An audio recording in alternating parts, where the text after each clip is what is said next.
हे VVIP circuit house आहे आणि या सर्किट हाऊसमधलं जे महिलांचं स्वच्छतागृह आहे तर त्या स्वच्छतागृहाची आपण परिस्थिती बघा काय आहे.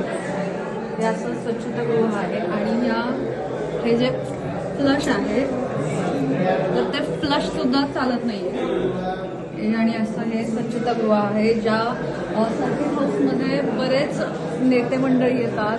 आत्ता सुद्धा काही वेळापूर्वी जे रामदास आठवले आहेत त्यांची पत्रकार परिषद झालेली आहे.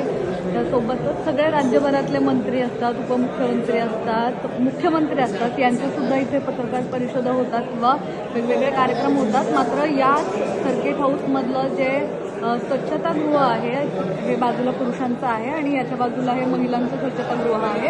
अतिशय वाईट परिस्थिती आहे आणि इथलं जे फ्लश आहे तर ते फ्लश सुद्धा बंद पडलेलं आहे.